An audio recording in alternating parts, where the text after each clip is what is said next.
I'm just going to have a little bit of a mess about. Oh dear me, what's this?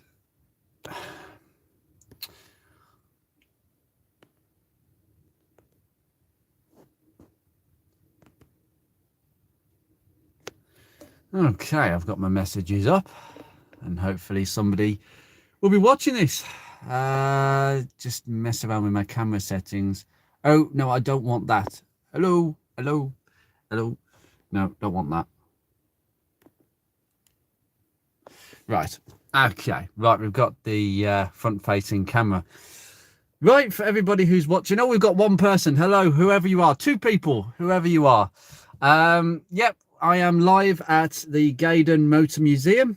The British Motor Museum, I should say, well, universally known as, with the collection centre next door. This is going to be a live tour of the museum. I said that I would come here again and do it properly. Instead of a proper video, I thought I would actually do it in real time. This is the 30th anniversary of this museum this week. And there's been a number of things going on at the moment. This is like a cars and coffee meet in the morning. So there's quite a few cars that have already turned up. I've just finished my coffee. And I'm now fueled, ready to go. Do excuse me if I trip up, make an error, sneeze, cough, leave the camera randomly in my car for a bit because I need to go to the toilet. These things need to happen. Hopefully this might be a 2-hour live stream. It might be 3. It depends how quickly I can get through there and there, but we'll do it in good time. I'm just going to reverse the camera. Oh, come on. Right, now the image quality isn't very good on the rear facing camera because I've got my phone protector on and it goes a bit hazy, as you can see on the image. It's not very nice. So this is the first and last time you're going to be seeing me today. This is going to be a complete live tour. We're going to have a look at some of the cars out here. Currently it is 20 to 10. The museum doesn't open to 10 o'clock. Everybody's out here just having coffee, chilling, looking at everyone's cars, and that's what I'm going to go out and do in a second. Oh, someone's already dropped off. Never mind. Well, this is going to be one of them live streams that just join in, watch for however long you want to watch it for. But I know that people are busy. It's Sunday, naturally, and the weather is good, so naturally everybody's outside. Well, if you are watching this video after this live stream has been done, I don't know how long it's going to be at this point, but it could be a couple of hours. It will be at least 2 hours long, this. The only thing that could make things difficult is my mobile data might decide to cut out. I only have about 6 gig. So there's only about 2 gig left for this month. So naturally, there might be an issue where my data might run out. And my mobile phone provider, or my SIM provider, I should say, they cut me off as soon as I hit that 6 gig. They cut me off. So it might be a case of, wow, let's just get on with it. Anyway, I'm just going to reverse the camera back round. Comments, I've got the comments on my phone and I'll try and answer the comments, but the truth is I need to focus on the cars and the content that I'm trying to show you, because I'd rather it be a good video, a live version of a video that I'd otherwise make in clips and normal editing. The only reason for this, I want to try something different. I want to try something in the moment. You know, when you watch another YouTuber, they've been to a car show and they've uploaded the video about 4 or 5 days after the show's happened, I lose interest. It has to be up within a day or two. Well, I can give you it now because I don't think many YouTubers have done this. So I'm going to try it now. There probably are reasons why it's not being done, mainly because I ain't got enough data. That might be the reason. Anyway, I am in 50 Shades of Panther Black. As you can see, she has made it. She's looking good. And I'm parked next to this car here. If you can see in the picture, yep, we've got an Escort Mark IV, an RS Turbo right beside me. So let's get out and have a look at some of the cars. It will be ad hoc. So I'm going to reverse the camera back round. Hello, Dave. Hello, sir. I know you've been watching. As I say, Dave, it's going to go on for a few hours, this. So, you know, just turn off and come back whenever you can. I'm just going to keep the live chat on. My messages keep vanishing off my screen. That RS Turbo looks mint next to her mint Focus, but she's looking stunning. She's looking very good. I'll just take you outside. So I'll reverse my camera back round. No, that's the wrong one. There we go. Lovely. Right, I'll try not to do it. You see how crisp my camera is. So we've got quite a few cars that have turned up already. I'll leave that in here. I'll just make sure I've got my keys, because I don't want to go anywhere without my keys. Yes, and I have. I've actually separated all my keys recently. I've got my Bristol Street Motors one, and I made a Focus Mark 1 Preservation Group keyring. I've made a limited amount of these. I'm not going to be selling them. They're for specific people that want them. Anyway, right, I'm all free. Let's go. It's a nice sight when you get out the car right next to this absolutely stunning RS Turbo. I will try and keep up the commentary. Try and see my phone will kind of struggle a little bit now. That's not working for me. Right, 2 seconds. This is one thing I anticipated. Wait a minute. Right, what I'm going to be doing, I'm just going to take my my screen protector off, because my screen protector is very scratched and I can't see you guys. So excuse me if I just do. Just have a look at the view while I mess about with the phone. Apologies as usual. This is a good start, Andrew.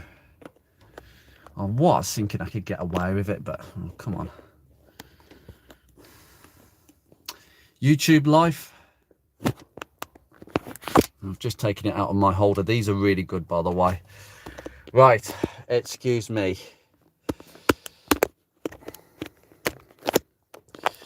This is live. As usual. There we go.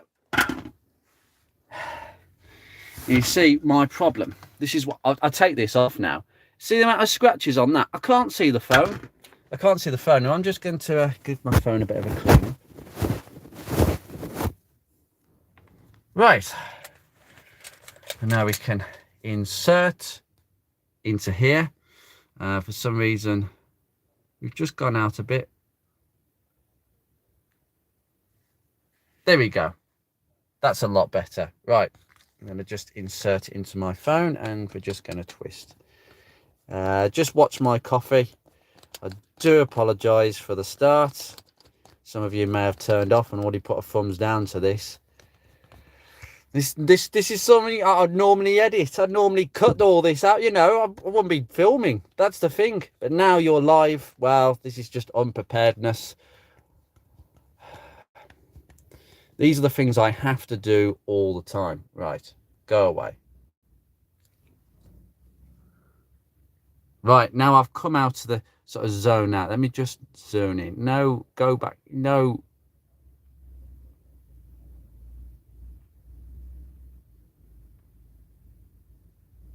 There we go. People are coming to watch me.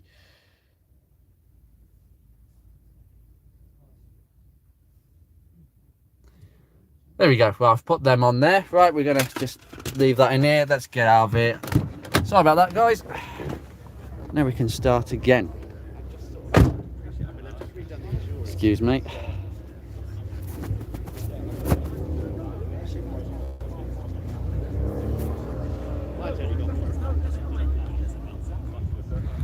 Just trying to adjust the screen. Go away. Right, now I can actually see everything. Ooh, we have a lovely selection of cars. Just look at it's quite busy here. As I say, we are at the Motor Museum in Gaydon, quite a central location. If you don't know what this is, I'll just stick it there as usual. Anyway, 50 Shades of Panther Black is here. I do apologise, the sun is coming from this side, so I'm just going to have to adjust a little bit. I've not even touched this car since it last went out a few days ago. That's the beauty of having a garage. You just put it away and it's still in the same condition as you left it. Normally I'd have to go through a regime if it was left outside now. It'd be covered in ferns. But anyway, she's looking good, and I'm really pleased that she's here. And I've already had quite a few people come up to me. Escort RS Turbo on a H-Reg. Yes, with a lovely spoiler. And what a nice dealership sticker. I think that's a reproduction by the look of it. It doesn't look old enough, but it's a very, very nice one indeed. And it's matched the registration plate. So maybe that was made up. Possibly not. With a sunroof.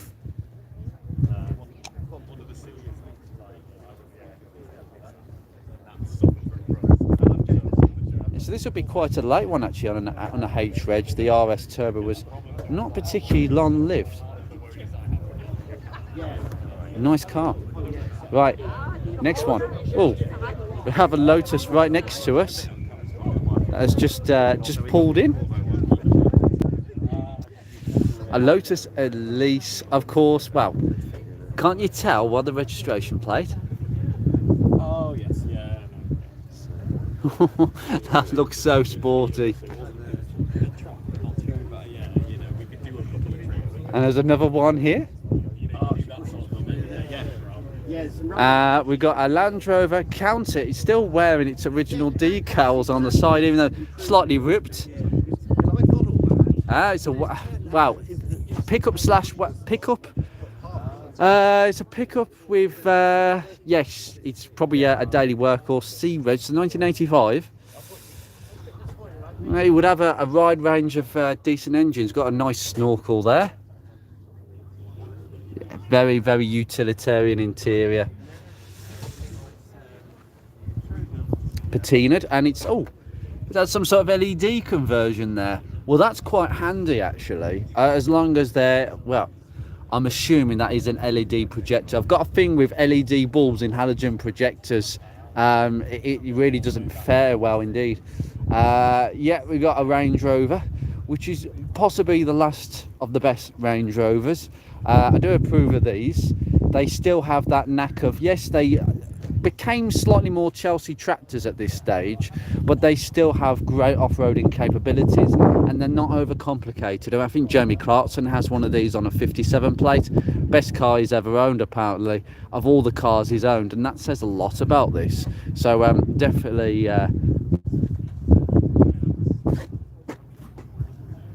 yeah, that's nice.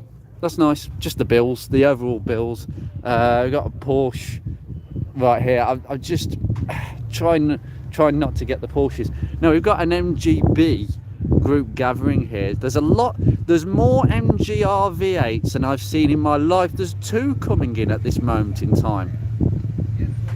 I love the MGR V8. Most of them have been imported back from Japan. If you hear that.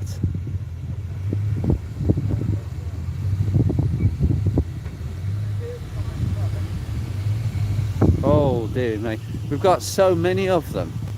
The MGR V8 is essentially an updated MGB body. They did some tweaks underneath, but essentially it is an MGB underneath with a Rover R8, some modern electrics, some modern creature comforts, but most of them were sold in Japan. But most of them have found their way back here. Most of them are in very, very good condition because they've come from Japan. Not exactly the British climate. Yeah, unrestored condition, this one. I'm not surprised. I love the look of them. I really do.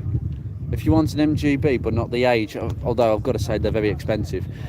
For the sort of money you could buy one of these for, you could get a rough sort of one of these that needs work. Although I would say not this particular one, because this is a V8, and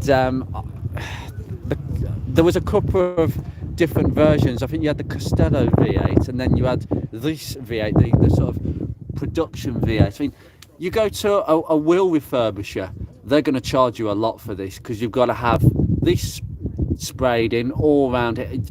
It's just, oh my goodness me. Yeah, I think they're about 200 quid a wheel, or 150 quid a wheel sounds more or less. But this is the GT version with the sunroof. And and that's quite interesting. We've got the steering wheel without the slotted spokes. I think that was a thing at a certain point.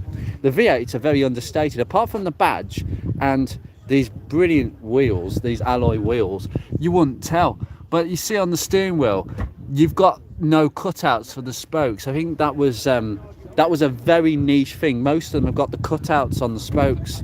MREG, so let me think, 73, yeah, another 73 one here, and another V8 looking a little bit patinaed, but still rather nice colour. I can't remember what colour this is. Very nice indeed. Now I'm just going to flip through. No, every so often I'm going to flip through onto the comments, so every 5 minutes I'll try and bear with on that one. We've got a rubber bumper, left-hand drive. I have no idea where this has come from. How nice to see it. It is part of the V8 register. It's been all over Europe, this one. Yeah, definitely. It's got a nice few stores. It's got the sort of, well, we call them mini lights, but they're not. They're NGB equivalents. We've got another white one here, rubber bumper. So a late V8 with a Webasto. Looking rather clean as well around the guttering. Again, this one's got no holes for the spokes. Just little things like that I noticed. I knew quite a bit about MGBs. Some of it I've forgotten. I've got a book on these, which I need to read again because I need to be recapping. We see a lot of MGBs at shows, but it's one of those bona fide classics, and they survive very well because you can virtually get a new body shell for this. The British Motor Heritage Trust actually basically makes new shells. If you're prepared to pay enough money, you can have one of your MGB reshelled if the body's completely shot. This is the nicest colour to get an MGR V8. I can't remember what colour it is, but my God, it's this metallic green. Oh. And the best style of spoke. I think actually that was the only style, if I'm not mistaken. I think these rear lights were used by TVR. I think it's either TVR or somebody else. Someone used those backlights. But even the fuel filler cap, it's an MGB. It's an MGB but modernised. I mean, look at that. You just see those lovely curves. For a 90s car to have them curves. This was, by the way, the MGR V8 was an exercise to try and bring the MG brand back, because in the 1980s they kind of lost their way a little bit. The MG brand was merely a trim, an upmarket sporty trim for Metros, Maestros and Montegos. The last MG was an MGB. Which finished production in 1981. I can't remember which one. I think it was 1981. Well, you can get them as registered in 1981, the last ones anyway. But by this stage, Rover Group started looking into, can we bring the MG badge back? And they did a few sort of marketing trials, and they found that actually there was a lot of strong support for bringing the brand back as a sports car. And because of the success that this had in a limited run, they thought, right, we'll go and design a proper sports car, and that became the MGF. So this car was very important. Without this car, the MGF, forget it, it wouldn't have existed. Ooh, tobacco, it's like a tobacco leaf colour, this one. Now, am I assuming all these are V8s? They are all V8s. It's the MGB V8 register. Oh, yes. All of them in stonking condition. Because he did say to me, yeah, I'm not sure whether that's the right description, but that's what I was. No. Well, it's lovely to me. I'm sorry taking so much of your time. And thank you for showing your car. I think I might have to. Absolutely stonking, that. Because now you set me a time. Ooh, nice colour on this one. With a lot of spot lamps at the front. Well, this is a later one. This grille was sort of a 70s thing. the interior on an MGR V8 is, it's a parts bin. Some of it was unique to this car, obviously, like the dashboard, but all those dial switches, knobs, they've all come out of different cars. That steering wheel was not original, but you can tell it's a parts bin car. I mean, these door mirrors, yeah, Metros, exactly. They used a lot of parts from other cars.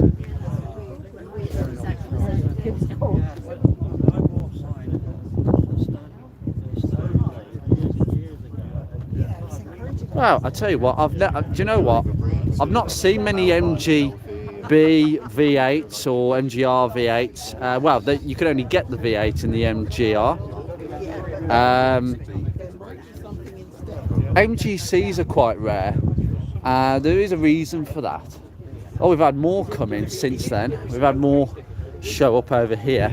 But yeah, very rarely have I seen a V8. And now there's a register that have come today. And there's a good amount of cars. Focus Mark 1 people, you need to get your focuses out. We need to be here and get 30 in a line at least. So get your asses out.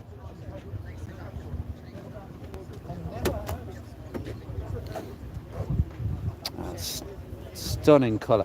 MGBs look really good in black. Really good.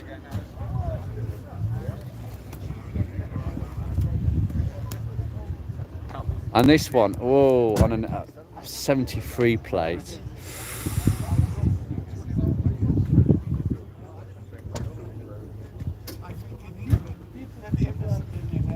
Beautiful. Don't see a dirty one, do they? Nobody see a dirty one. Every single one of these today I've seen are so immaculate. Yeah, that's why mine's not open. Yeah, because it's not. Got you. fair play. It's honest. It's honest.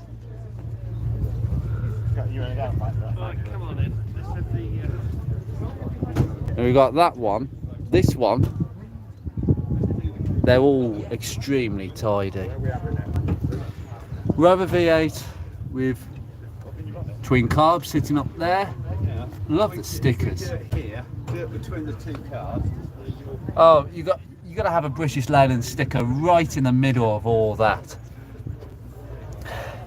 These Otter switches are a bit of a pain when they go. I've had that before with a certain car. Really tidy in there. Really tidy. I am slightly hypnotised by this.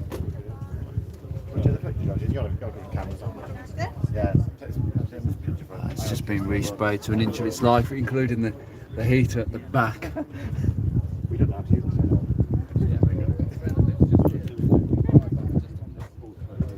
You see, you got the ribbed sort of rocker cover on this one, so you sort of got that ribbed design on this. Really tidy. No, that's tidy. That's used and it's tidy. That's the main thing.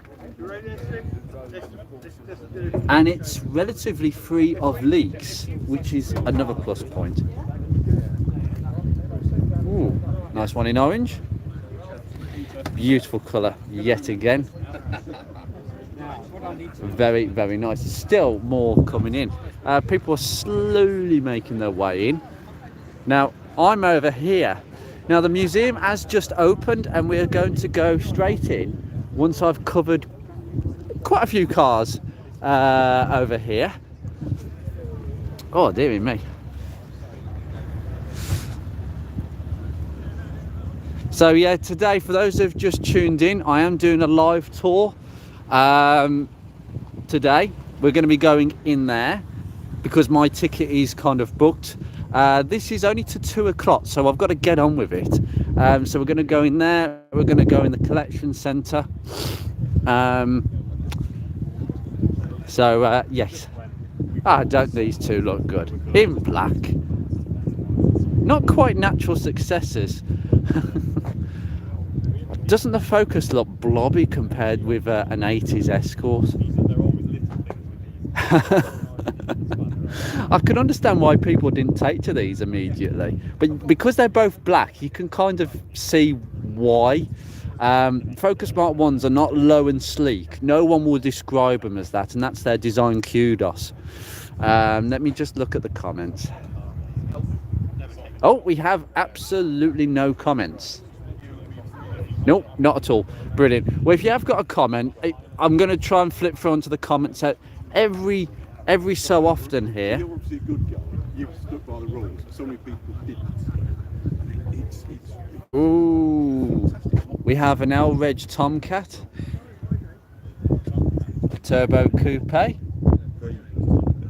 owned by a lovely chap called John, and it's got some, you know, imperfections here and there, but for a Tomcat, this is absolutely nothing. That's absolutely nothing for a Tomcat.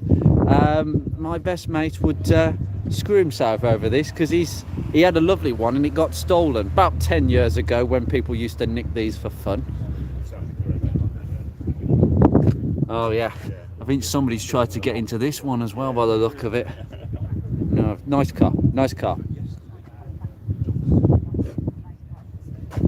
Oh, nice exhaust. Just get underneath. That rear suspension is very familiar to me. It's exactly the suspension on my 45, exactly the same, guys. We have an XJS V12. What a thirsty monster this will be. So this will be a 5.3 litre Jag V12. I love the door handles on these. I love the door mirrors as well. I think the door mirrors are absolutely plush on these. Excuse me, we've got a shoelace issue going on here. This is live and not edited. I'm gonna have to sort that out in a second. Well, wearing flip-flops. A lot of the wheels as well. I'm gonna try just excuse the sun just for a second. Mead of Blackburn. Look how long the bonnet is. Oh yes. Oh yes. That's a good bit of parking. A V-Reg Mini. I love these 70s trims they put on these Minis. Now this would be, is this a Mini 8? It's an 850. Oh yes, yes. You do not see many of these. This vehicle still retains some original factory rust. I love that sticker. Love it. I love it. That is epic. I've got to see under this lovely bonnet. Oh yes, clean, tidy. Yes, really, really tidy. Love it. Absolutely love it. It's so rare to see a Mini of this age. I think they've all just shriveled to dust. It's such a shame. I love it. Oh, we've got a Discovery on a V-Reg. Looking quite usable. These might become... Hello, happy Sunday to you. Hello, how are you? I'm just going on a tour. These are good cars. Although reliability, you know, is the thing.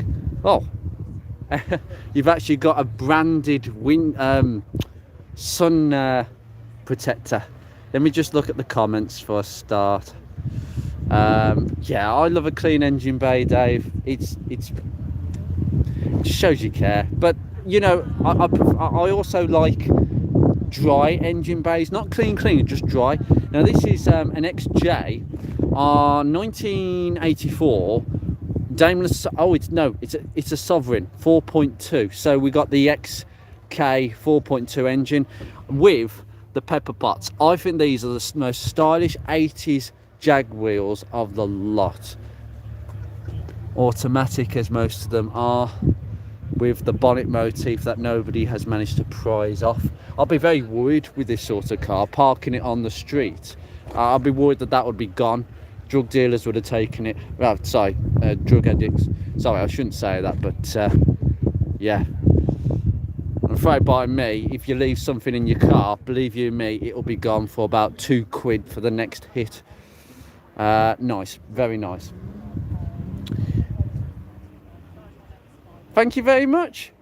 I'm interested in the Ford Focus, clean Ford Focus. Yeah, I'll take you back over there because I've got to go in the museum next. I've got to get my bag and we're going to go in the museum. I'm just looking at the cars outside. Audi TTs came out the same year as the Focus Mark 1, and these are just as modern classics. They are. They truly are, in every single sense. Nothing has looked like them ever since. Oh.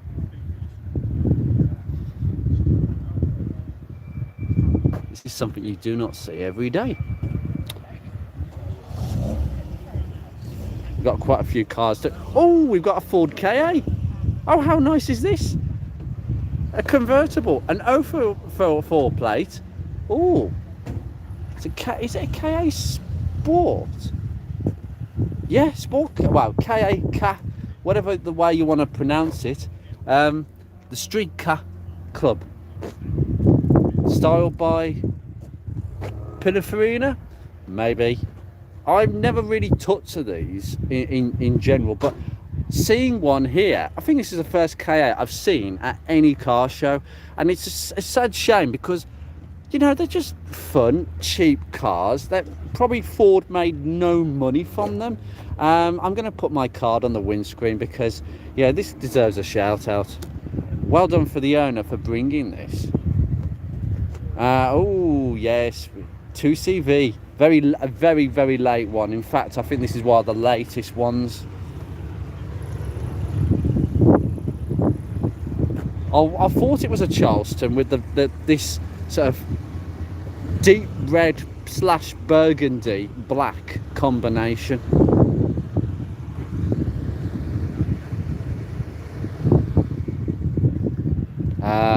Past this. Wow, it's a Dakar. What do you want to know?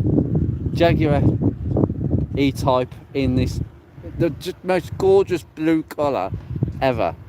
I mean, look at the steering wheel. Imagine just looking at that steering wheel while driving. Forget the rest of the damn thing. And this is a Series 1. Oh no, it's not a Series 1. I think it's a Series 2. Yeah, it's a Series 2. Yeah, that's a Series 2. We've got a couple of cars at the back. It is a show. It is basically, well, show / breakfast meet. A few people are looking at my car. I could just see in the background over there. It is like a breakfast meet, but it's basically to celebrate 30 years of this museum, the British Motor Museum. They've been doing all sorts of things all week. This is a breakfast meet. I actually booked it at the last second, but the idea is that you pay, I think it's half price admission, probably £10, something like that. You bring your car, you can exhibit your car, and you can go in the museums for a much discounted price. And I thought at the last second, why not? I did promise that the last time I came here was in Beatrix on BL Day, and there were so many cars out here, I didn't film in here, and I said that I would. And I thought, well, I need to do that at some point. So actually, it's going to blooming rain, isn't it? I'm looking at that cloud. Do you dare rain today? And that's the reason I bought the Focus, because I didn't think it was going to rain. So technically it is a show, it's building up, but it's quiet outside, but that's okay. Nice. Oh, grief.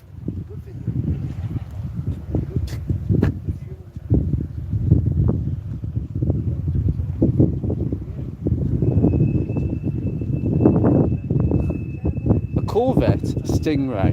I'm not into my American cars at all. The deep dished steering wheel, jerry can over there just in case. I hope to God that's not feeding the engine because the pump's gone.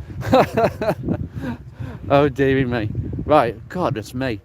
The cloud over there is looming. I hope it's not going to rain. I hope not. Right, I'm going to go this way. Okay.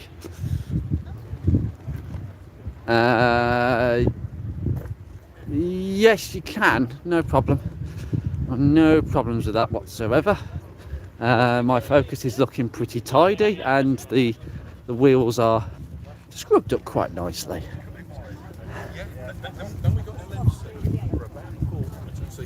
Here she is. I gave her a bit of a scrub up beforehand.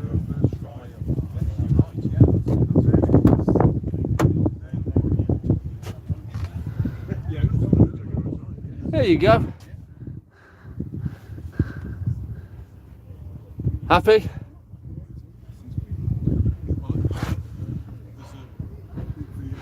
Forget the phone and the coffee all over the place.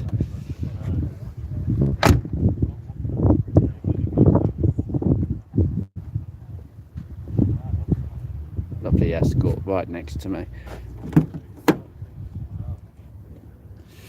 Well, while I'm here, I might as well take my bag because we're going to go in the museum. No problem, no problem, pleasure. I've got to go in here anyway because I need my bag because we're going to go in.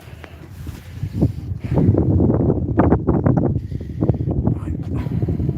Oh, by the way, guys, this is my box of stuff. So my toolbox where I've got basically all the basic tools to get me out of trouble ish. Foot pump, jack, jump starter. Yeah, I've got my old wheel brace. I've had this 10 years. Very rarely used it. Always carry that in the back of any of my cars. But basically, it's all in one box. So basically, when I go from Beatrix to this car, I can just swap the box over. It's as simple as that. All the side screen from the master door. Yes, you've got global closing. That's what that switch is.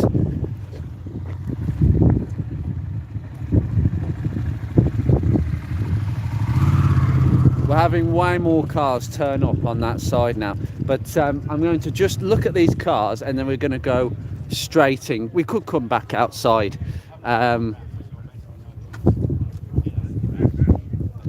So we've got a TR6, and I've seen so many of these recently. I love these, independent rear suspension. And this is a very early MGB. Very early MGB, local registration plate with the sort of dish steelies that you get on the early ones in this beautiful colour that for me only depicts an early one, and the interior is completely and utterly original. So you get like a sort of MGA style steering wheel with the individual spokes. You got a radio in here. Very no, hold on. It's not a radio. Heater grill. Silly man. Ooh, we got a twin setup here. Got an oil cooler at the front. See, there's a lot of space here for an electric fan. Got your dizzy down there. Mechanical. Well, we've got like a heater tap. So I'll try and show you this. Actually, just put my bag on my backside. That would help. So we've got this tap that feeds the heater.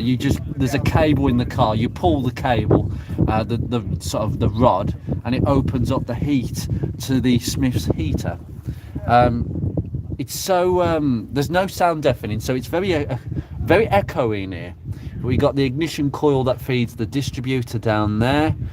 We've got the steering rack that goes to the front. Now this was the days where the steering rack was actually in front of the engine, but a lot of manufacturers thought that's not a good thing, because if you end up in a crash, what's going to happen is the steering rack will bend forwards and push the steering wheel into your chest. That's why every car, I would say 80s, 90s, have the steering rack, probably 80s, have the steering rack behind the engine. But this was the day where the steering rack was down here. Very, very simple here. This is negative earth. Yes, it is. The days where they switched to positive earth to negative, basically the battery would it's the positive earth. It's just the opposite. Yeah, everything is earthed through the positive cable, not the negative. Simple as that. But this is being restored quite nicely. I like the copper pipe. I've seen this quite a few. Just the original heater pipes, they rust. There's one on the P6 that's very similar to this, and you just get a copper pipe of a good diameter and then just you clamp it in, and they don't rust. It's a really good idea. You've got the servo on that side.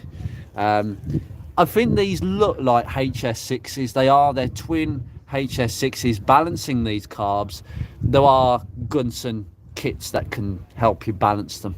Otherwise, if one is slightly out, you'll have a bit of a funny car to run. But I thought I would share that. Austin Healey, yes.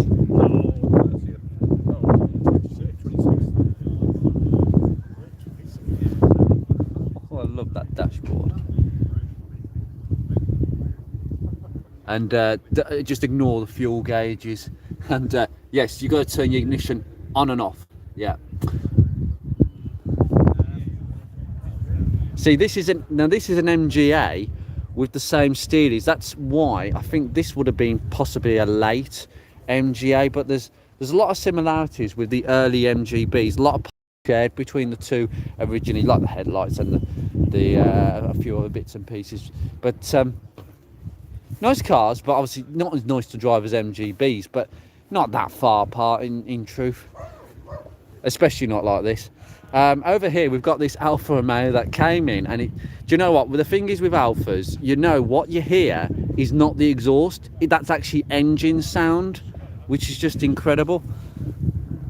Hey, it's got patina. It's not the cleanest example. It's not the cleanest, which is probably a good thing. Try not to get in the way of the sun here. What a gorgeous colour this is. These vents here.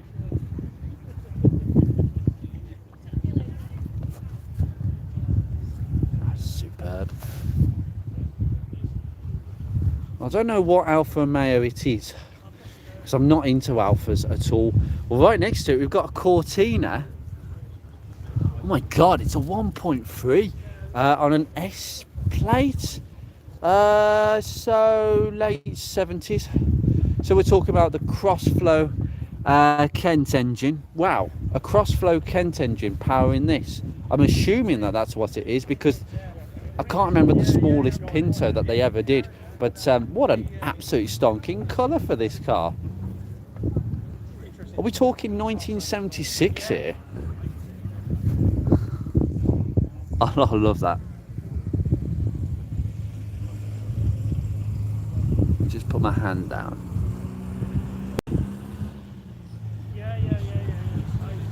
41,000 miles this has done, almost 42. It's nothing. It's absolutely nothing.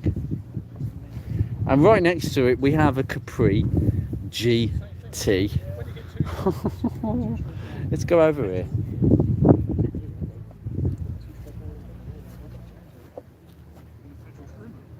Oh, it's an RS13. Oh, it's a RS100. I thought it was I don't know, I thought this was the GT version. It's got a GT on the back side, but it isn't. Supplied by Tildesley Group, main dealer. It's a nice colour, this. It's not diamond white, because it's just not that type. It is diamond white. Oh, it is diamond white. It didn't come across as diamond white. It looks very, very white. Usually diamond white has that sort of creaminess to it, but this has been ermine white. Is that correct? Correct. Yes. Ah, I see. Now, how come you've got the GT written on the tailgate? Limited number of 250. Right. Ford, in cost cutting, Yeah. there was no point in putting the RS3100 badging on there. So just put GT. Just put GT. I was confused when I read this RS3100. The RS3100. Unbelievable. Really nice. And the V6 as well. Astonishing condition. Really nice condition. Thanks. Love it. Look underneath and under the hood. Please. Oh, please. That would be great.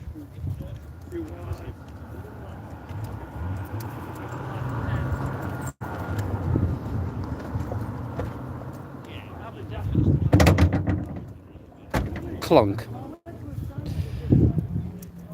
Good old 70s technology. Oh, yeah. Oh, yes. We have the venerable Cologne V6 under the bonnet.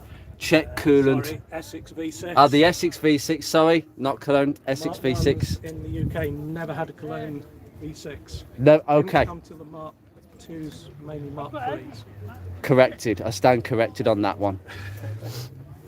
That's a huge battery for this. Sorry, I'm a Capri anorak. Perfectly fine. That's the way we learn on this channel. If it hadn't been on track yesterday, I would have put the original battery in there. Got you. Oh, it was on track. It was on track yesterday at Donington. Oh gosh. I bet that handles really well. Not as well as the RS200 I was following. Probably not. That's like it goes on rails, that car. Oh my goodness. I love things like that. Like, even on the ignition coil, it's actually a Lucas, the original coil, unless it's a reproduction sticker. It's a reproduction sticker I made, and Super. Lucas kindly provided me the graphics for the Lion so I could put it on. Perfect. Perfect. That is epic. I just love little details like that. Don't Yeah. be afraid to ask the people who hold the license. Yeah. If you explain what you want, Yeah. 9 times out of 10, they're going to oblige, because it's part of keeping their heritage Yes, alive. it is. And it's also It's their brand. If it's goodwill they're offering, it's promoting their products as Yeah, well. exactly. I'll bear that in mind, because there's a few things I need to get for my Focus. Just stickers, just little tiny things around the sides that I'm just missing. So as long as I've got a photograph of what it should look like, it gives them an idea. This is what I'm looking for. Can I have something at least similar? Just things like this. This is the level of detail I love to go in with cars. That's stonkingly good. Even the HT leads are the genuine Ford HT leads.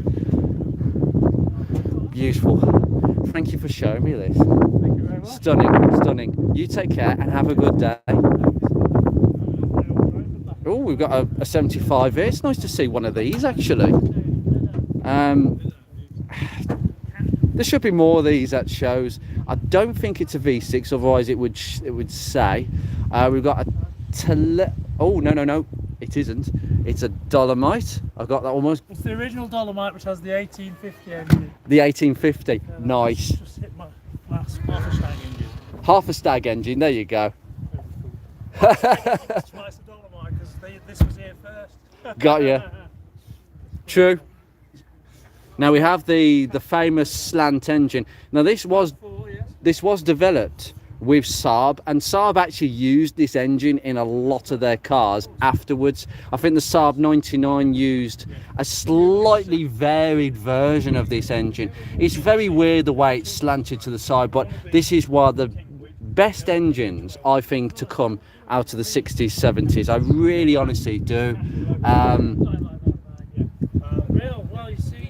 Look at the battery. You got removable cells. It's honest and usable.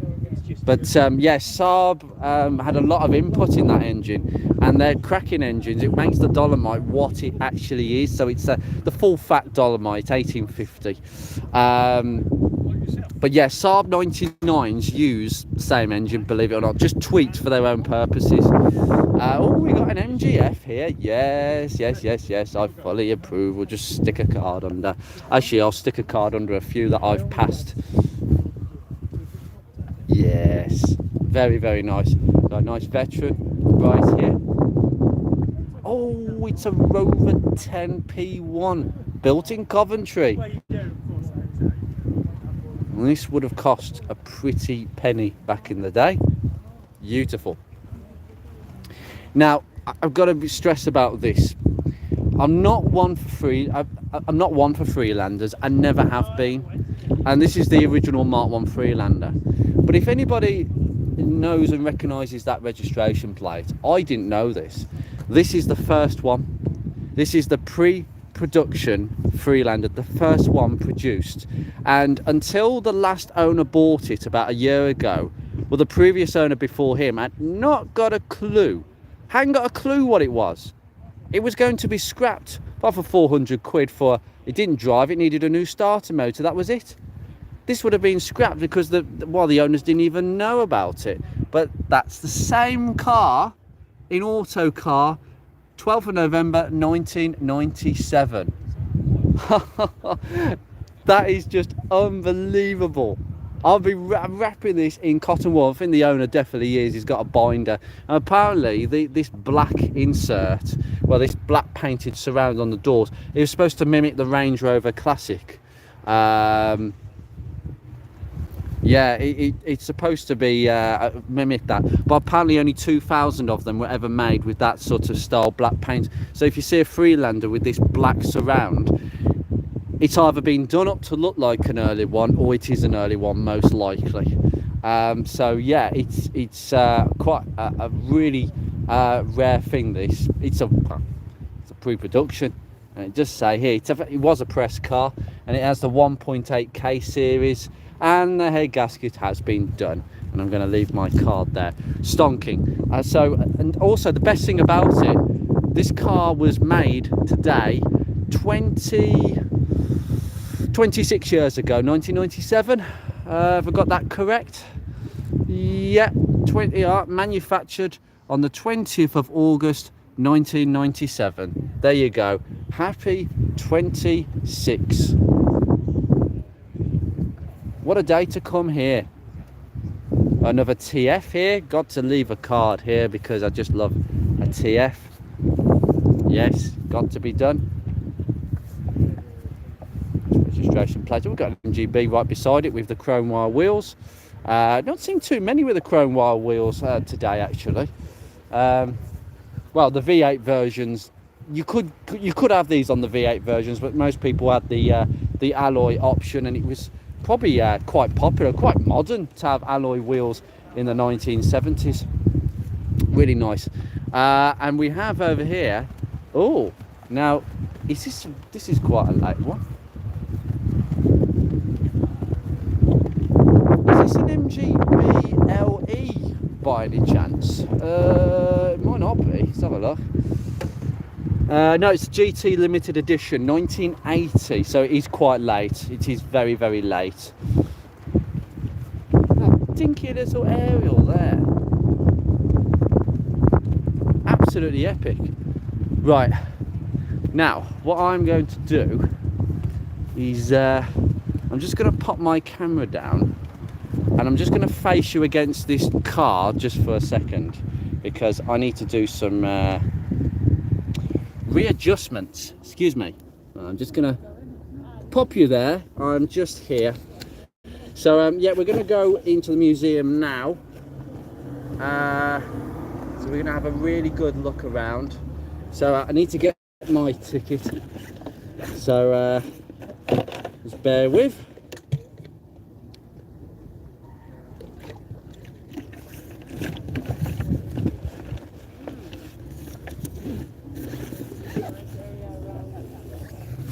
Well, in fact, what I need to do, that's my ticket. I need to go and lock the Focus because I haven't locked it. It doesn't really matter, but I want to lock it before I forget.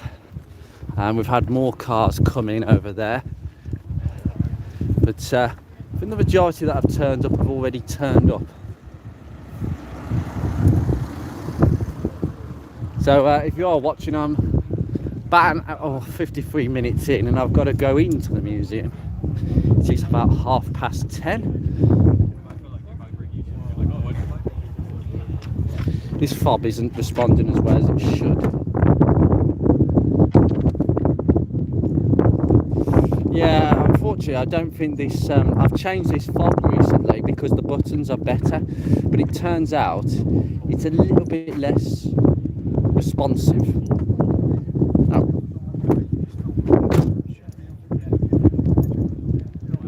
Yeah, I have to click the button several times for it to work. There we go, it's actually done deadlocked. It took a while there. I'm not particularly happy with that. I might just swap it back for the old one.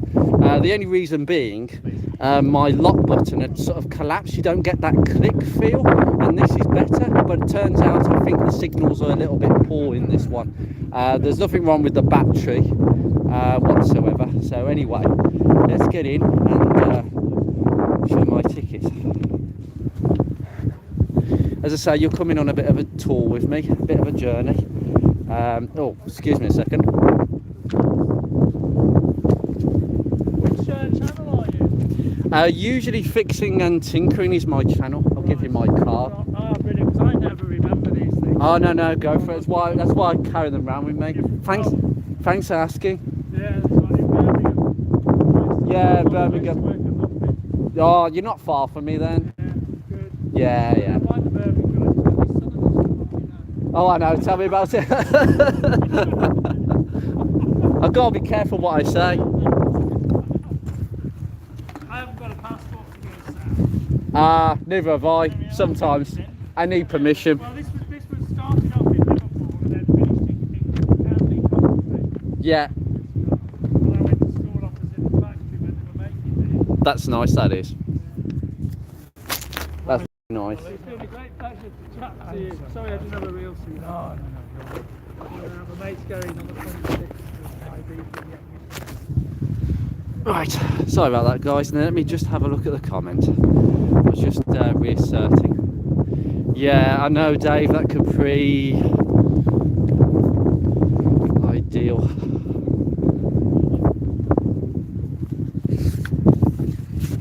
Right, excuse me a second. There is a queue here, and I've got to watch this. Hello, buddy. You got a pre-book ticket? I have.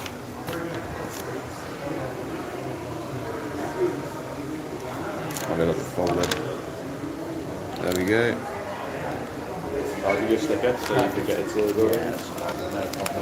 Have you been here before? Yes, I have. Oh, you know your way around, don't you? Yeah, thanks. Right. I am in now. There's going to be people walking around. I'm going to try and aim the camera so you can see the cars as much as possible. And this is the entry. We've got a nice shop. Careful, I might get a bit lost over there. Yes, I need no introduction. They put some of the earliest pieces over here. Now, the lighting is a little bit down. I'm going to have to put my glasses on because otherwise I'm not going to know what I'm looking at. So please excuse me, just admire some of these cars. So you're going to go on a bit of a journey with me. Wolseley, 1896, number 1. Invented by Herbert Austin, believe it or not. Pretty much a bike, but 3 wheels. Ish. Now, I don't pretend to know half of this stuff. And neither do you. MG Old number 1. A Kimber Special. Ooh. This is when they started putting a little bit more of a motor inside these things. Ooh. Yeah, I'm thin enough. People were much smaller and thinner back in the day. I might get away with that, but I'm 6'3". That's the thing. You can tell how much people have grown on average. I mean, that's my sofa, that is. And obviously, back in the day, you had to do everything manually. So forget your distributor advancing the ignition. You've got to advance the ignition yourself. You've got to control the fuel pressure. So when you're going down the road, you have to advance the ignition. You have to up the fuel pump timing. It's ridiculous. This was proper driving. You think that, yeah. Look at that. It's even stainless steel. Aerial Atom. Need no introduction to one of these.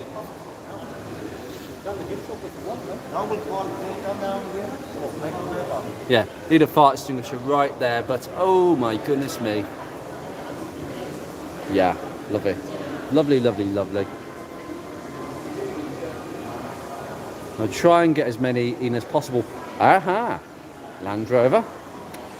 This is the 1 millionth Land Rover, a Series 3 88-inch. Oh yes. Well, by this stage, it was still, you could still identify these as the kind of the original. Yeah, there's not many differences between these and the Series 1s. There are a few tweaks here and there, but still instantly sort of recognisable. Oh yes. We have a Mini Cooper S. On a J, oh no. Yeah, it'd be J plate. So 72. with that sort of early 70s interior. That they hand wiped too much stuff out. I do love the earlier badge, and I like that. It is a Mark III, by the way, and top speed of 96 miles an hour and 1,058 brand new. Ooh, that would have been a lot of money.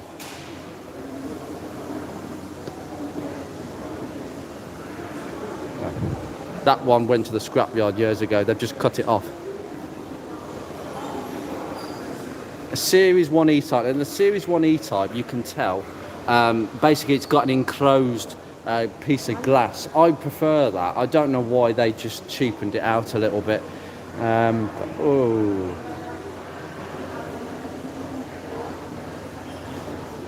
Oh my God, sorry, I'll just get distracted. We've got a Rover P6 2000 in here. Oh, I'm in heaven. I'm in total heaven. We have the earlier trims with 3 fixings and no badge in the middle. They actually were pretty poor, these. They replaced them with the 4-claw fixings because there was actually a risk that these could spin off and cut the tar valve. Police cars had that problem. Many of these were P6s. Now this one has been on the BBC a number of times. It is a C plate, so 1965. Oh, I like this one. Car of the year in 1964, independent front suspension with the springs mounted horizontally, and a Didion semi-independent rear end. I love these cars. They are suave, they are classy, and just everything about them. And my P6 days are very full of fun memories.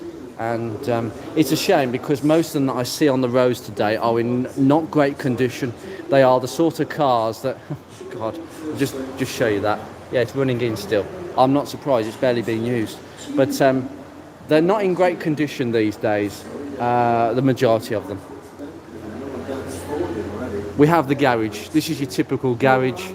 Thank you, Mr. Carter. I'll see you on Tuesday. Now, if you notice the sort of tools that we have round here, it's all manual tools. Literally, no air compressors, no nothing. Everything is done manually. I think cars were built around the premise of repair, basically. But this is what your garage would have looked like. You go to a garage pre-war, 1950s. Yeah, you've got all the oil cans up there. I'll just zoom in a little bit. Got all your oil cans up there. Yeah. Yeah, very much so. Let me just top chat. Nope, we've had no more on the chat. That's absolutely fine. But yeah, very basic tooling, and everything was done with hand tools. And that's a Ford Model Y. Let's see what you've learned. And also, the thing is, back in the day, garages, I mean, to me, a garage is a place where you take your car for servicing and MOTs. But back in the day, it was an all-in-one. You got your petrol from a garage. I do get this confusing factor when people say, I've got to take my car to the garage to get fuel. What they really mean is, I say petrol station or fuel station, not garage, because a fuel station, to me, is just fuel. It's not a garage. But a garage is... Back in the day, it was meant to be an all-in-one place. Service, MOT, pump your tyres up, and petrol. Right, now we've come through this entranceway, and now we've gone through this design and concepts. Now, there's a lot of weird and interesting cars here. This one, these are cars that never made it. And they're all very interesting. This has changed a lot since I last came back. So we've got all the concept cars here. This is very interesting. This is the 9X. Now I think this was what Alec Owners was working on to produce a Mini that was gearless, no gears whatsoever, and it's a shame. It's a hatchback, if you've noticed. Yeah, it never quite hit it off, but Alec Izagonis was working on this in his own time, but BL just didn't want to know. There was no funds, they didn't want to know, and it's a shame because this would have definitely competed with the likes of Renault, who are already going down that route with the Renault 5, that sort of thing. Well, the Renault 4, I should say, as such. Wow, we got, what the heck is this? I have no idea what this is.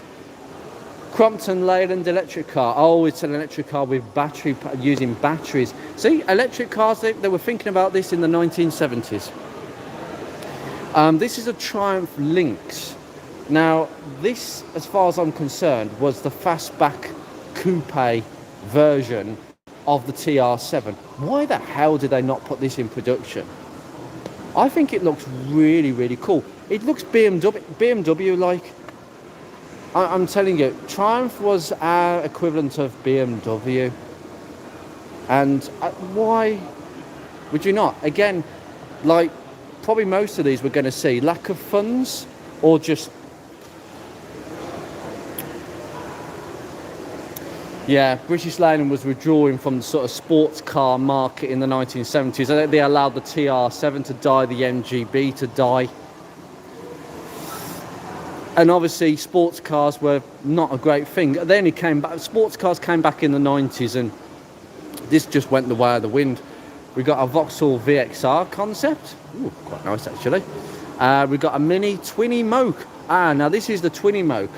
So we're talking about two engines here, two engines and two gearboxes. The twin engine idea was soon abandoned because it was found the cost and complication outweighed the benefits. Right,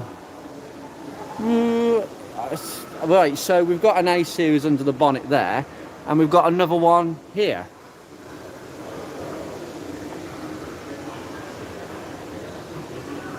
I can understand why it never really caught on. I mean, the fuel consumption might not be very good either. This... Oh, hold on. Is this an Austin Ant by any chance? I bet you it is. Yes, it is. It's an Austin Ant. Yeah. It was never going to compete with Land Rover, put it that way. It was their idea of trying to get something to make a utility vehicle out of the Mini. It just never caught on, really. It never was going to. We've got a Nuffield Gutty. A military prototype. Never quite made it either, but there was a few Jeep prototypes that were being made up. Now this is the Road Rover prototype. So the Land Rover was flourishing in the 1950s, but Rover were thinking of exploring a road version of a utilitarian vehicle. Thing is, the P4 was doing quite well at the time, so I don't think there was just no need for it. So this was designed to be slightly off-road, but slightly on-road. So basically a Land Rover you could drive on the road. The problem is Land Rover Series 1s, as much as they were designed to be farm vehicles, they were actually pretty good on-road, so this was just not an idea. Now, the cars in the centre... Oh, by the way, we passed this when I came in. I can't believe this. But we've got a Rover ST1 Estate, okay? This never really caught on. Again, financial pressures meant that this car was just not viable, which is a shame because look at the back end of it. That's 100% a Volvo. That's probably not something I would associate with an SD1. Automatic as well with this one. Very, very rare car. We've got a Rover Elvis mid-engine sports prototype. Very, very advanced back in the day. But again, British Leyland rationalisation couldn't do it like all the other cars. Oh, we've got a Vauxhall SRV concept here. This is helping me, by the way. It's helping me a lot. Let me just look at the comments. Nope, we've got no more comments. Is the Land Rover stop available? How do you mean? How do you mean? Oh, I might have seen that comment too late. I'm so sorry about that. Now we've got some prototypes here. So we've got a prototype series MG Mini, the ADO 34. It was a 1964 concept. Never quite took off, based on the 1100. Yeah, I could understand why it probably didn't take off. We can see But under here, with the A series, nicely under the sump. Quite low actually. Look at the ground clearance. It's quite low. I quite like that. It's a shame that they've never caught on. The look at the front end of the car is superb.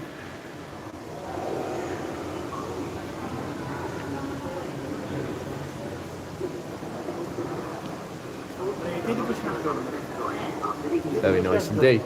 Now, we've got an MGB Mini ADO 70, so a British owned product made in Birmingham, England and Turin.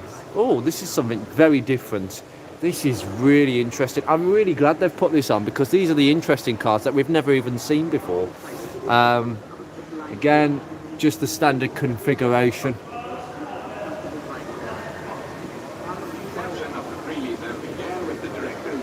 Quite nice. Oh, the MG EXE, excuse me, 1985. A very, very interesting concept.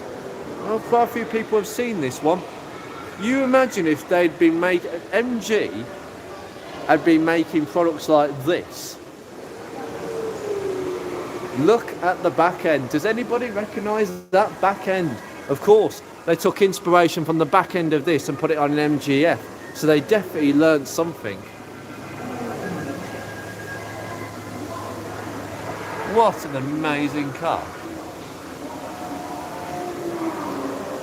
Oh. Now, this looks,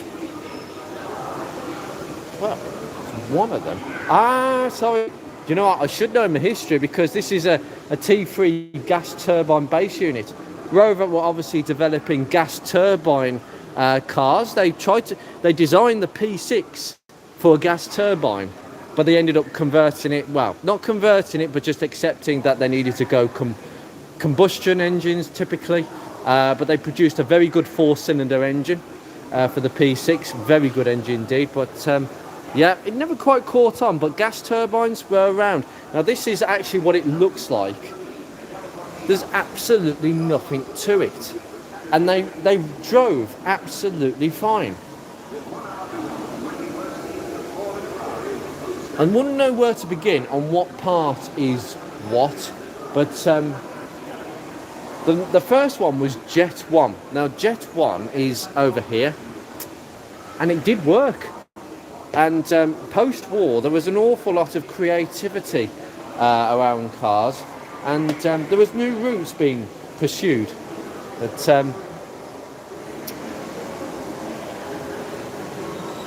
yeah, you see, Rover's ultimate goal was to create a family car with all the benefits of a gas turbine engine. Few moving parts and no gears to change. That's precisely the point. Oh, wait a minute. No gears to change. Electric cars are like that these days. How interesting. The idea of no gears is not new.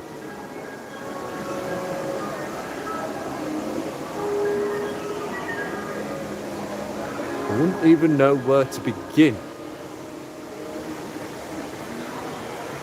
That's how the gas turbine works.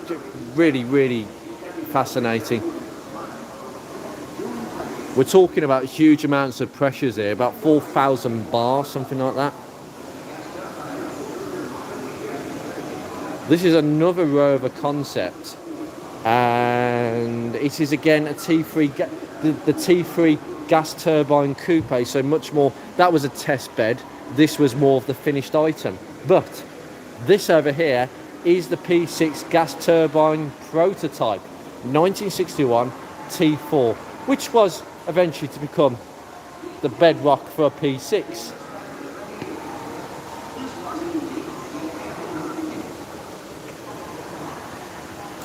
Very, very familiar.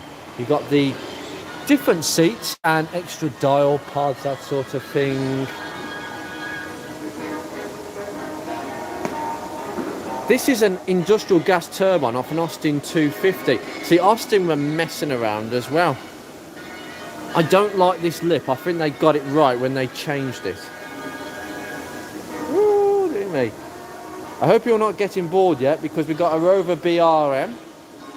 This is a proper Rover BRM. gas turbine Le Mans racing car. Oh yes. That coupe body. Now, fascinating, absolutely fascinating. Right, now I'm going to go this way because we have quite a few cars. So, in fact, I think what I need to do is go that way and then work my way back this way because but basically they've got racing cars in the middle and then they've got this timeline going this way. Oh yes, MG. Oh no, I thought it was an MG from the back. It's a Jaguar SS100. Very stylish, very stylish. Probably longer than an MGTF. We've got an SS1 Airline Saloon. Ooh. Ah, a 1974 Jaguar E-Type Brute 44 racing car. Ooh, dearie me. Yep, that looks seriously fast. Okay. Ah, now we have the Jaguar R1. Eddie Irvin's Formula 1 racing car. Ooh, yes.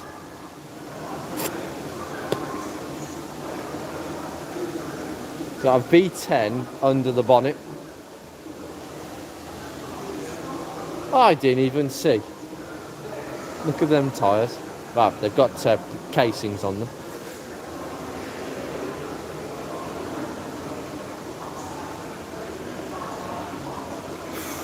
I'm sure they came up for inspiration for PlayStation controllers from Formula 1 cars. I'm pretty sure about that. Now, this is a 2017 Formula E car. Now, 270 equivalent horsepower we're talking about in this. That's quite something. It's the way they apply their power. Wonderful, absolutely wonderful. Ooh, goodness me, we've got an S-Type rally. Ooh, yeah, it's an S-Type diesel race car. Ooh.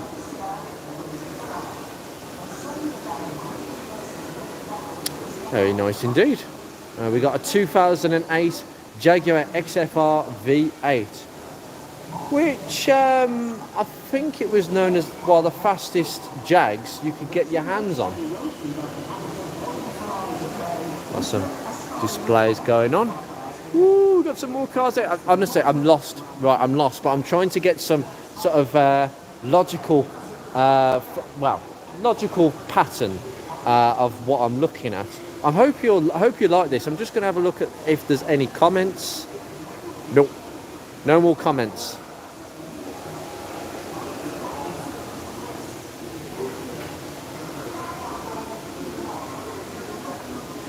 Right, now what I'm going to do is I'm going to move this way.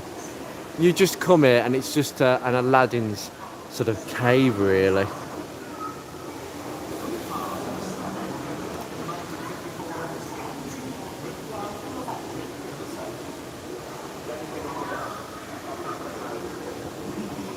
Beautiful TR6 down here. Of course, you have an MGB up there. In fact, I'm going to show you. So we've got leaf springs, rear diff.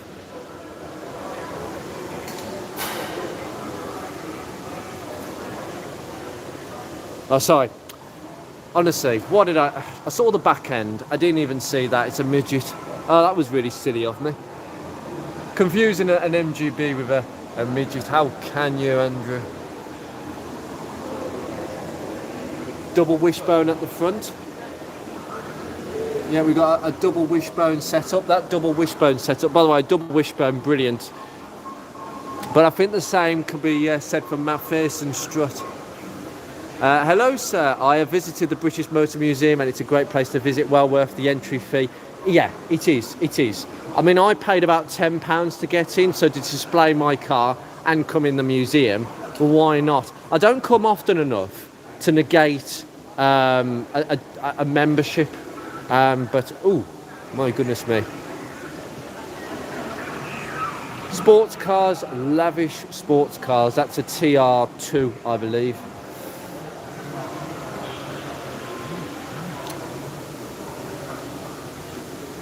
Oh, yes. Give me a second.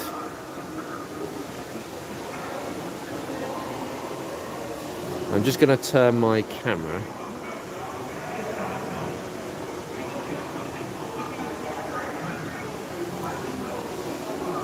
Useful. Got an MGB GT here that's been split into 2 pieces.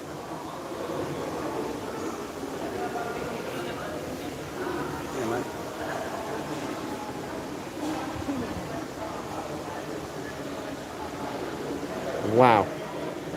A complete half section.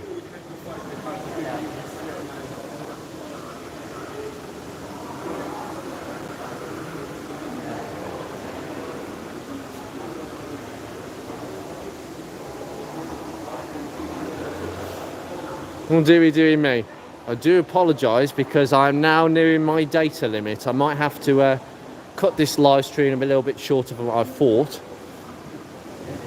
Ah, beautiful.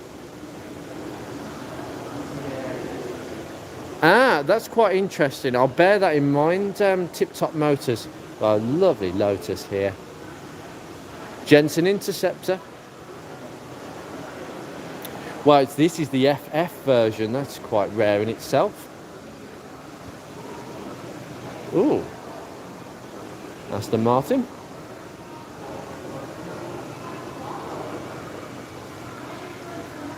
Just spend all day looking here. I might not get round to the collection centre. We've got a midget here.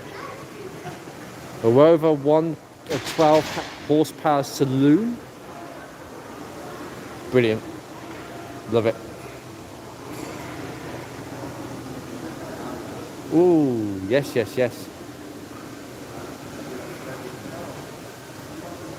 Twin cam.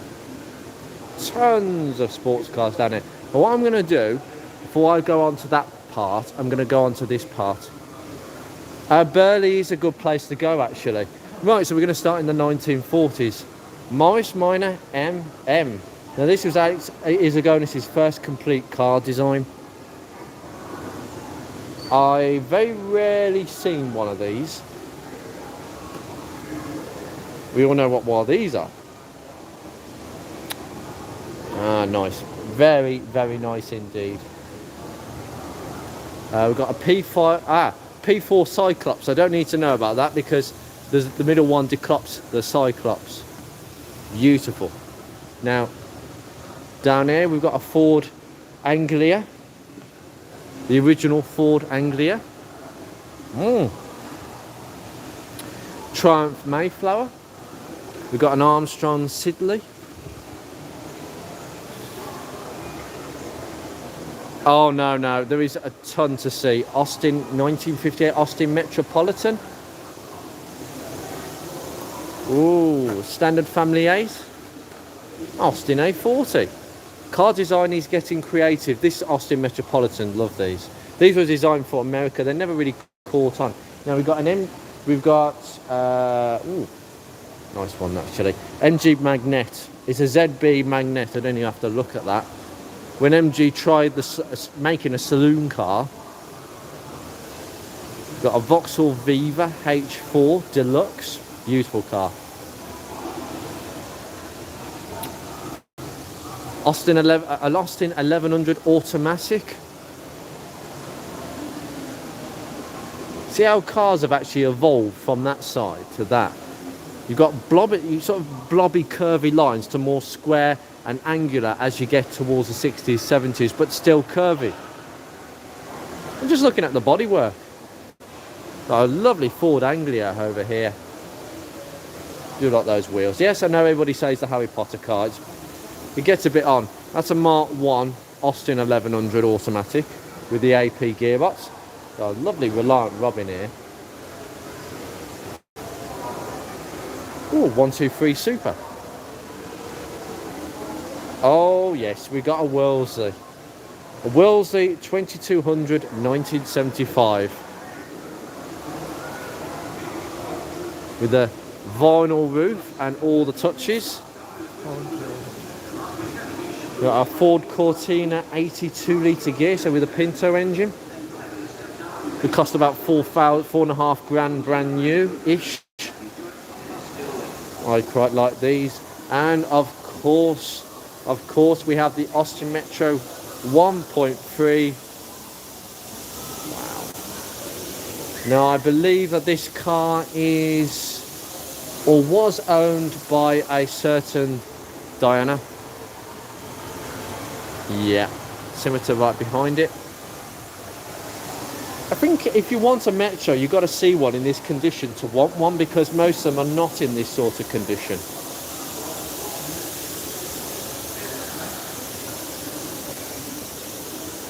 Look at that brown burgundy interior.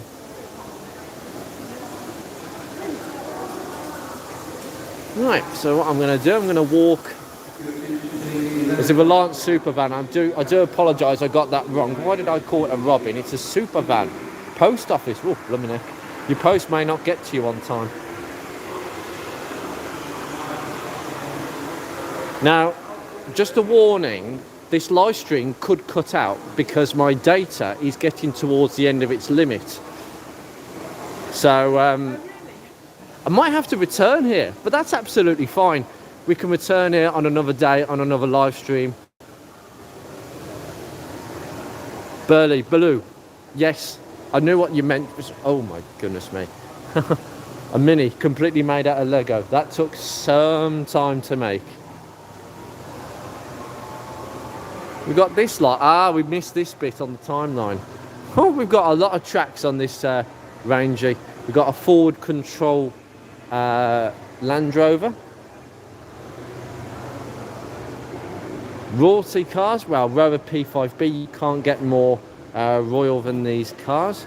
Suave, classy, and just everything about them. A beautiful Land Rover Series 1, which was a royal ceremonial vehicle. Rather nice. We've got a Series 1 station wagon. I'll just go through here. I think it's like an Aladdin's cave, this is. Got a lot of pre-war stuff. I'm not as enticed by pre-war stuff.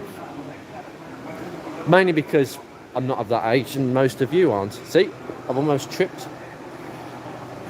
The oldest surviving Austin car, and 1907 Austin 30 horsepower Tourer.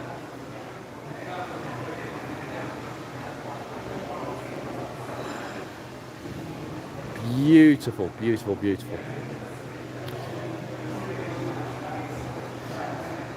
That's what you need to, that's how you need to see a Range Rover. This was the first one. I believe this was the first one. Number one. Why would you not want one? Absolutely gorgeous.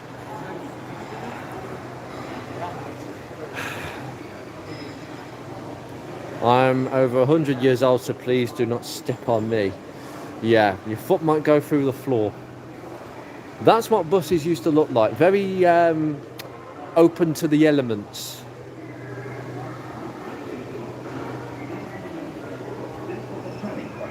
Yeah,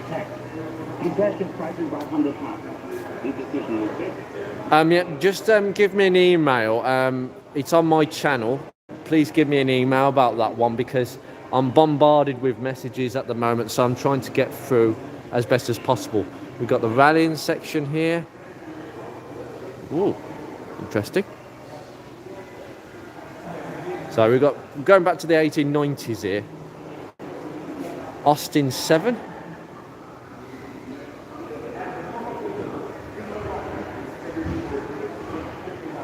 Oh, it's a Downton. Oh, okay. These were tuned quite nicely then. Very sought after things. Downton tuned versions of the A series are very sought after, very rare. Oh, we've got a TR7 V8 rally car. Oh, it's interesting. It's a TR7 V8 rally car. It's not a TR8 rally car. TR7 V8. It was a prelude to the V8. The MG ZTT Speed record car. Ooh. Yeah, MG Rover were messing about with a lot of things at this stage. And look at these land speed record cars. This is where streamlining came into its own. 80s, 90s cars took this a step further with wind tunnels and everything, but these were, as I say, so streamlined your head may not, my head wouldn't fit that. It'd be too small. Oh yes, a 6R4. A genuine 6R4. I say genuine because there's plenty of replicas. And it is a Clubman specification rally car. Love it. Alec Izagonis was messing around with a lot of cars, and that was a lightweight special. Ooh. In collaboration with Downton. Austin Healey Sprite. A Cooper T51. Ooh. A Triumph Z783, a Unipart Formula 3 racing car. Oh, a Formula 3. Formula 1 racing car. A Ford 701. Yeah. This is when Ford put their money into it big time. Double wishbone. Right. Oh god, it's got a Lucas ignition system. Did it actually work? Is the question. Of course, Morris Mini Cooper S, the Monte Carlo Rally winners. Of course, we've seen this so many times. Austin Healey 3000 rally car, a Tuscan T40R, Morris Oxford Red Flash Special, and an Austin 100 HP Grand Prix racing car. Now, in today's, I think it's 171 brake horsepower, something like that. Yeah, nice gear selector right there.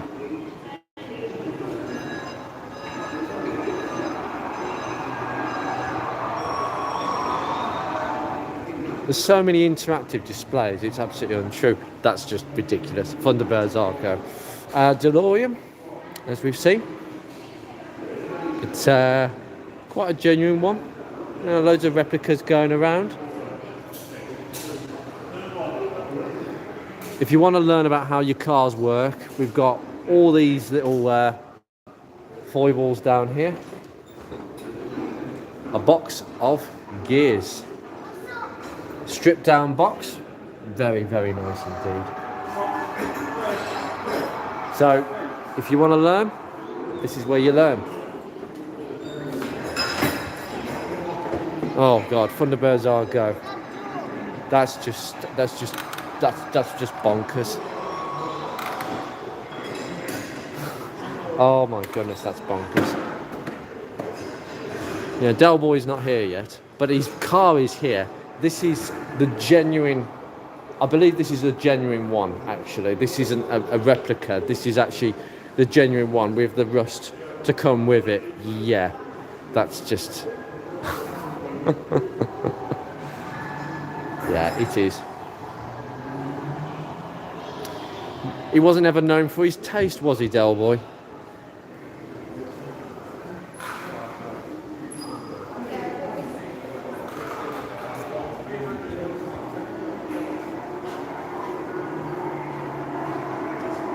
Now, what will the future bring? Electric? Oh, this is the last Mini ever produced, of course. Beautiful preserved car. This is a very new exhibition. I suppose the museum has to promote the fact that, you know, a lot of these cars are not going to be, you know, this is kind of the future as such. It is how it is. Wonderful. You just get lost in here completely.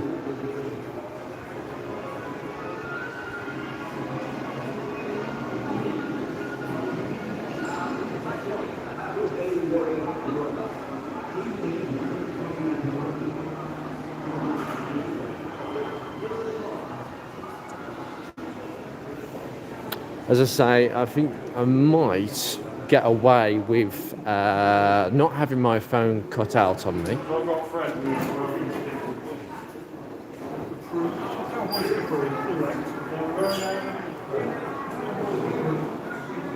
Yes. Decline and taste. Ooh. Showing about a bit of post-war growth. If you want to learn your history, this is the place to come. TR3A. Wonderful. Right. What we're going to do, there are some cars through there, but there's not many, as far as I'm aware. Now, they've even got young drivers. If you want to get your kids into this, young driving schemes, yeah. That's a way of getting your kids into classics. Well, at least giving them an experience.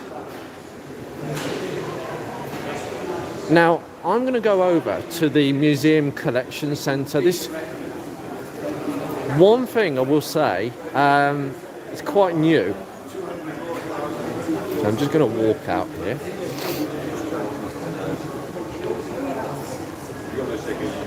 And I've never actually been in the collection centre, so this will be something completely new to me. Hopefully this will happen before my phone completely cuts out. So let's go straight in there. I think I've got about 20 minutes left approximately on my data, so what a stonky nice day. I've had a couple more cars come in. Oh, a Volvo P1800. Had a few decent cars.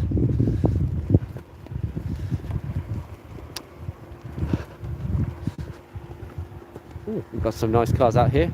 Police, Team Sky. Nice car. This is new to me, so let's go in. Okay, now we go upstairs. This is a completely new place for me. So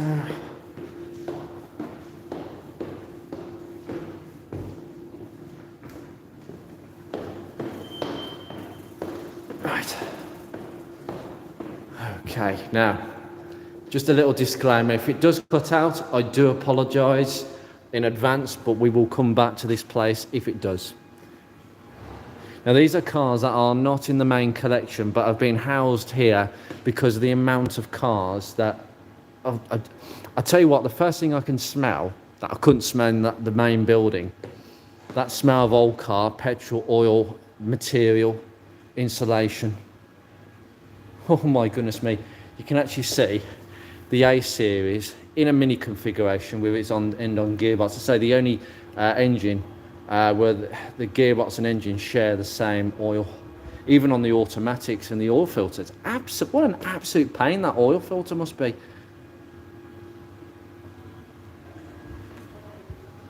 Cracking. You're sitting here, and this is your.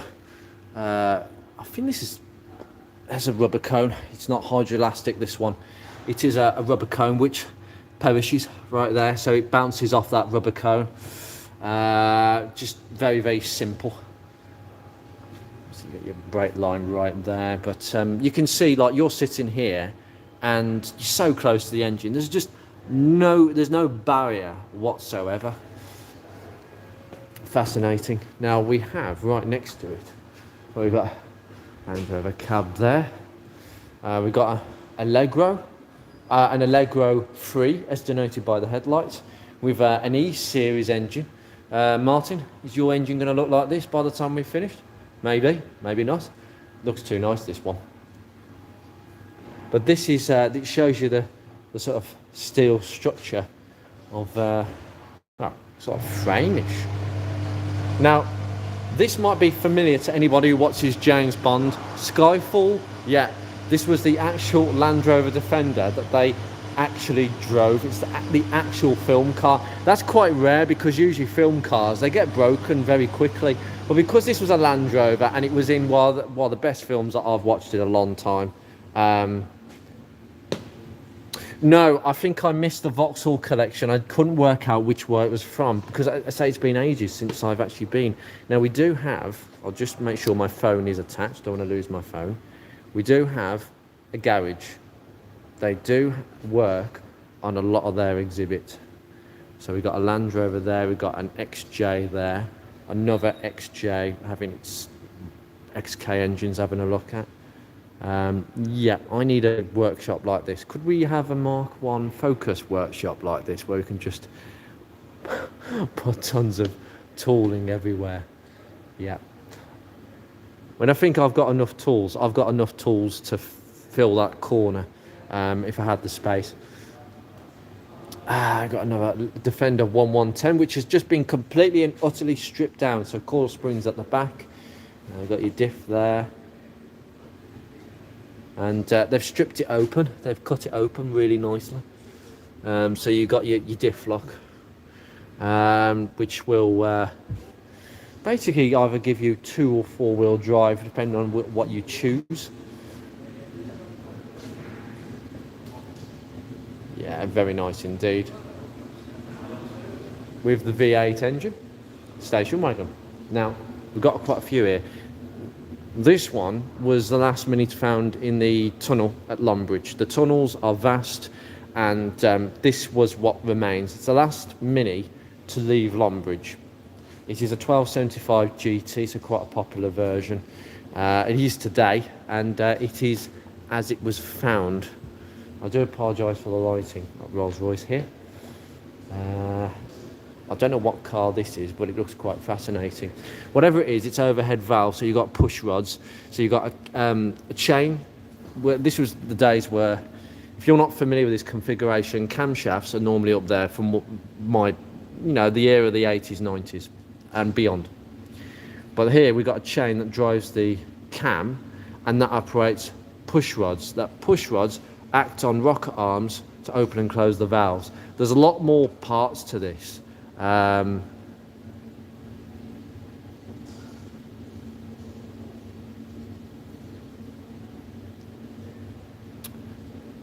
I'm just going through my messages. It's upstairs for info only. Oh, I didn't know that. I didn't know that. I'll have to figure that out. I won't be able to get back there today, but I will have a look at it. Oh yeah. We got some engines. Right. Let's have a look. Well, we know what this is. K-Series. In all its glory. We have a Triumph Mayflower side valve engine. So, valves on the side, as it denoted. Side valve engines were very popular until probably the mid-50s, where these sort of engines came into their own. Overhead valve, so like I've just shown you, camshaft down there, push rods on the valves, acting on the rockers. That is a B series engine, and it's a 5-bearing version. I love this display. I actually prefer this display to the cars. Definitely. Let me just, I've had a message.